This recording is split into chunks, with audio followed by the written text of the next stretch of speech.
रामकृष्ण हरी, रामकृष्ण हरी, रामकृष्ण हरी. सर्व वारकरी मंडळींचं आणि अमृतपुत्रांचं मनापासून स्वागत. आज 28 जून तुकाराम महाराजांच्या पालखीचं आगमन किंवा तुकाराम महाराजांच्या पालखीचं प्रस्थान पंढरपूरकडे होत आहे. महाराष्ट्रातून शेकडो पालख्या या ठिकाणी येऊन थांबलेल्या आहेत आणि आजच पंढरपूरकडे प्रस्थान होत आहे. या प्रस्थानाच्या निमित्तानं आपण एक नवीन उपक्रम सुरू करत आहोत. चला पंढरीला जाऊ. मी किसन महाराज चौधरी पसायदान यूट्यूब चॅनलवरून चला पंढरीला जाऊ या उपक्रमाची सुरुवात आजपासून करत आहोत. निरूपणाचा विषय आहे संतश्रेष्ठ विश्ववंद्य ज्ञानेश्वर माऊलींचा हरिपाठ आणि या हरिपाठाचं चिंतन रोज आपण ऐकणार आहोत. वारीच्या वाटेवर पालख्या जात असताना ज्या ज्या ठिकाणी पालख्यांचा मुक्काम आहे त्या त्या ठिकाणी रोज हरिपाठातील प्रत्येक अभंगावर निरूपण किंवा चिंतन मांडलं जाणार आहे. तेव्हा सर्व भाविकांना नम्रतेची विनंती आहे की आपण दररोज हरिपाठाचं चिंतन ऐकावं. 28 जूनपासून तर पंढरपूरला पालखी जाईपर्यंत रोज आपल्याला या उपक्रमात सहभागी व्हायचं आहे. नियमितपणे ऐकावं ही पुनश्च एकदा पसायदान यूट्यूब चॅनलवरनं आपणा सर्वांना नम्रपणे प्रार्थना करत आहे. आपली भूमी ही संतांची भूमी आहे, ईश्वरांची भूमी आहे. संतश्रेष्ठ जगद्गुरू प्रातस्मरणीय तुकाराम महाराजांचा शिष्य संत बहिणाबाईंनी मोठा सुंदर अशा प्रकारचा अभंग आणि सर्वश्रुत असलेला अभंग आपणा सर्वांना माहीत आहे. या वारकरी संप्रदायाचं वर्णन करताना संत कृपा झाली, इमारत फळा आली, ज्ञानदेवे रचिला पाया, उभारिले देवालया, नामातयाचा किंकर, तेणे केलासे विस्तार, जनार्दनी एकनाथ, स्तंभ दिला भागवत, भजन करा सावकाश, तुका झालासे कळस, बहिणी म्हणे फडके ध्वजा, निरूपण केले ओजा. संत बहिणाबाईंचा हा अभंग रूपकात्मक असं वर्णन करणारा किंवा या वारकरी संप्रदायाचं वर्णन करणारा अशा प्रकारचा हा अभंग आहे. खरं तर आपली संतांची परंपरा ज्ञानेश्वर माऊलींच्यापासून तर संत निळोबारायांपर्यंत म्हणजे संत ज्ञानोबा ते तुकोबा आणि संत मुक्ताई ते बहिणाई अनेक संत, मग पुरुष संत असतील, स्त्री संत असतील, या सर्व संतांचा सहभाग या वारकरी संप्रदायामध्ये दिसतो. वारकरी संप्रदायाने एकता, समता, ममता आणि प्रेमाचा विचार मांडला. मग या वारकरी संतांमध्ये मुक्ताबाई असतील, कान्होपात्र असतील, सोयराबाई असतील, जनाबाई असतील, तसंच नामदेव महाराज, एकनाथ महाराज, संत गोरोबा, संत नरहरी, संत चोखा अशा अनेक संतांचा समावेश या ठिकाणी झालेला आपल्याला दिसतो. अशी आपली ही संतांची भूमी आहे आणि म्हणून मी नेहमी सांगत असतो की या भूमीमध्ये आपण जन्माला आलेलो आहोत. एक संत विचाराची परंपरा आपल्या सर्वांच्यामध्ये आहे. असो, आजपासून जो उपक्रम आपण सुरू करतो आहोत, चला पंढरीला जाऊ. पंढरपूर हे भूलुकीचं वैकुंठ आहे. बऱ्याच संतांनी वर्णन करताना पंढरपूरचं महत्त्व सांगितलं. पंढरीचे सुख नाही त्रिभुवनी, प्रत्यक्ष चक्रपाणी उभा असे. या पंढरीचं एवढं मोठं सुख आहे की प्रत्यक्ष चक्रपाणी त्या ठिकाणी उभा आहे. किंवा जेव्हा वारीच्या वाटेवर ही सगळी वारकरी मंडळी जातात तेव्हा अवघे गरजे पंढरपूर, चालला नामाचा गजर, विठ्ठल विठ्ठल गजरी, अवघी दुमदुमली पंढरी, होतो नामाचा गजर, दिंड्या पताकांचा भार. म्हणजे अशा प्रकारचं हे सगळं पंढरपूरचं वर्णन अनेक संतांनी आपापल्या अभंगांमध्ये करून ठेवलेलं आहे. आषाढी वारीच्या निमित्तानं महाराष्ट्रातून अनेक संतांच्या पालख्या आळंदीला आणि पंढरपूरला येतात. तुकाराम महाराजांच्या पालखीबरोबर 300 ते 350 संतांच्या पालख्या असतात. त्याचप्रमाणे ज्ञानेश्वर माऊलींच्या पालखीबरोबर जवळजवळ 300 ते 400 पालख्या या वारीच्या वाटेवर जात असतात. तुकाराम महाराजांची पालखी ही ज्येष्ठ कृष्ण सप्तमीला प्रस्थान ठेवते. यावर्षी 28 जूनला ही पालखी प्रस्थान ठेवणार आहे. 29 जूनला ही पालखी ही ज्ञानेश्वर माऊलींची पालखी जाणार आहे. पालखीची परंपरा किंवा दिंड्यांची परंपरा ही फार जुनी आणि पुरातन अशा प्रकारची परंपरा आहे. तुकाराम महाराजांचे नातू नारायण महाराज यांनी तुकाराम महाराजांच्या पालखीला प्रारंभ केला. त्याचप्रमाणे ज्ञानेश्वर माऊलींची पालखी म्हणजे त्यांचे आजोबा आणि पंजोबा ही सुद्धा नियमितपणे म्हणजे गोविंदपंत असतील, त्र्यंबकपंत असतील, हे नियमितपणे वारीला जात होते. तुकाराम महाराजांचे सुद्धा 8वे पूर्वज विश्वंभरबुवा हे सुद्धा नियमितपणे वारी करत असत. परंतु पालखींची परंपरा ही सुरू झाली खरं तर 1832 पासून हैबतबॉननी पालखीच्या माऊलींच्या पालखीला सुरुवात केली आणि अनेक पालख्या या ठिकाणी समाविष्ट होतात. लाखो वारकरी या पालखीमध्ये जातात. असो, सर्वांनाच या पालखीमध्ये जाता येईल, सोहळ्यामध्ये जाता येईल असं मात्र नाही. मग आम्ही मानसिक वारी करायची आहे. म्हणजे जरी शरीराने नाही घरी असलो तरीसुद्धा मनाने मात्र आम्ही वारीच्या वाटेवर असणार आहोत. आणि त्या दृष्टीनं विषय जो निवडलेला आहे तो संतश्रेष्ठ ज्ञानेश्वर माऊलींचा हरिपाठ या संदर्भातलं विवेचन आपण पाहणार आहोत. ज्ञानेश्वर माऊलींची साहित्य संपदा या मराठी वाङ्मयामध्ये फार मोठ्या प्रमाणामध्ये आहे.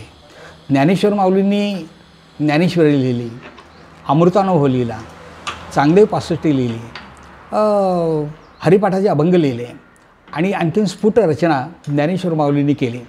परंतु या प्रत्येक साहित्य संपदेच्या मागे काही ना काही पार्श्वभूमी आहे, काही ना काही भूमिका आहे. ज्ञानेश्वर माऊलींनी जेव्हा ज्ञानेश्वरी लिहिली त्यावेळेला त्यांची प्रेरणा ही फार वेगळ्या प्रकारची आहे. 5000 वर्षापूर्वी कौरव आणि पांडव युद्धाच्या निमित्तानं एकत्र आलेले होते. अर्जुन हा पांडवांच्या बाजूने महत्त्वाचा योद्धा होता. अर्जुनाच्या रथाचं सारथ्य कर्म करणारे प्रत्यक्ष भगवान श्रीकृष्ण होते. 18 औक्षणी सैन्य म्हणजे साधारणपणे 52 लाख सैन्य त्या ठिकाणी कुरुक्षेत्रावर एकत्र आलेलं आहे. 7 औक्षणी सैन्य हे पांडवांच्या बाजूने आहे आणि 11 औक्षणी सैन्य हे कौरवांच्या बाजूने आहे.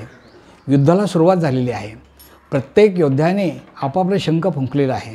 हत्तीसमोर हत्ती आहेत, घोड्यांसमोर घोडे आहेत, तलवारीला तलवारी भिडलेल्या आहेत, गदांचा आवाज येतो आहे आणि अशा वेळेला युद्धाला सुरुवात झाली. परंतु युद्ध सुरू होण्यापूर्वी भगवंताला अर्जुन असं म्हणतो आहे, भगवंता ज्या लोकांच्यावर मला युद्ध करायचं आहे ते लोक तरी एकदा बघू देत. आणि म्हणून भगवंतांनी अर्जुनाचा रथ 2 सैन्यांच्या मध्ये आणला. अर्जुनाने जेव्हा सभोवती पाहिलं तेव्हा अर्जुनाला सगळे आपले आप्तेष्ट दिसले, नातेवाईक दिसले. भीष्माचार्य, कृपाचार्य, कर्ण, विकर्ण, दुर्योधन, दुःशासन ही सगळी मंडळी पाहिल्यानंतर अर्जुनाच्या मनामध्ये एक प्रकारचा संभ्रम निर्माण झाला. अर्जुनाच्या मनामध्ये एक प्रकारची शंका निर्माण झाली. अर्जुनाच्या मनामध्ये एक प्रकारचा संशय निर्माण झाला. अर्जुन मनामध्ये विचार करतो आहे, हे पितामह भीष्माचार्य, माझे आजोबा, ज्यांनी मला लहानपणी अंग खांद्यावर खेळवलं, त्यांच्या विरुद्ध मी आज लढाई करणार का? हे द्रोणाचार्य, आज जो मी काय आहे तो केवळ द्रोणाचार्यांच्यामुळं आहे. मज पार्थो द्रोणाचा केला, द्रोणाचार्यांच्यामुळं मी आहे आणि त्यांच्या विरुद्ध मी आज लढाई करायची का? हे कृपाचार्य, आमचे राजगुरू आहेत, यांनी आम्हाला लहानपणी तत्त्वज्ञानाचे धडे शिकवले आणि त्यांच्याबरोबर मी लढाई करायची का? लहानपणी ज्या भावंडांच्यावर आम्ही लुटुपुटीची लढाई खेळलो त्यांच्यावर आम्ही खरोखरची लढाई करणार. मी या सगळ्यांना लोकांना मारणार, आमच्या भावजया विधवा होणार, एक प्रकारचा वर्णसंकर माजेल, त्यापेक्षा मला तर युद्धच नको. अर्जुनाने आपल्या हातातलं धनुष्य खाली टाकलं आणि सांगितलं, भगवंता मी युद्ध करणार नाही.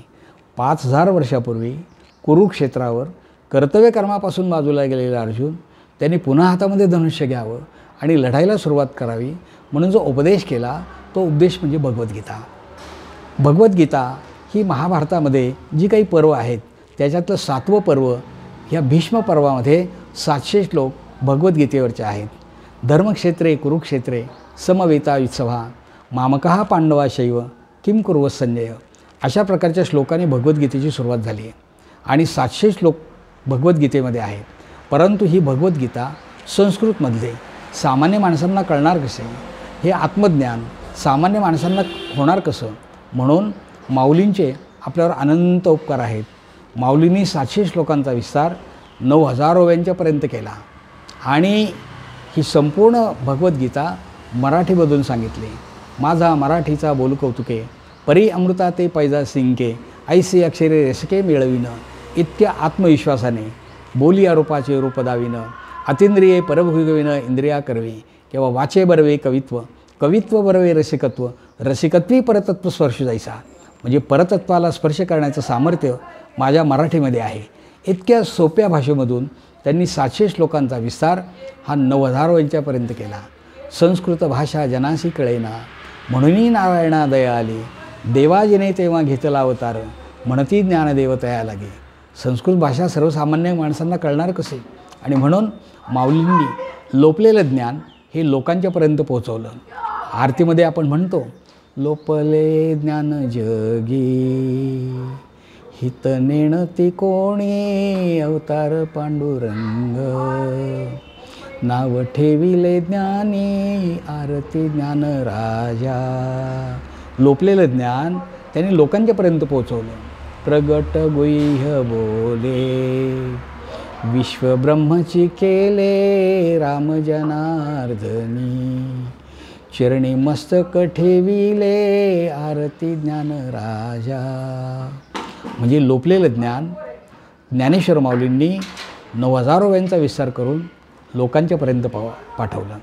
म्हणजे ज्ञानेश्वरी लेखनाचा हेतू त्यांचा मुळातला हा होता.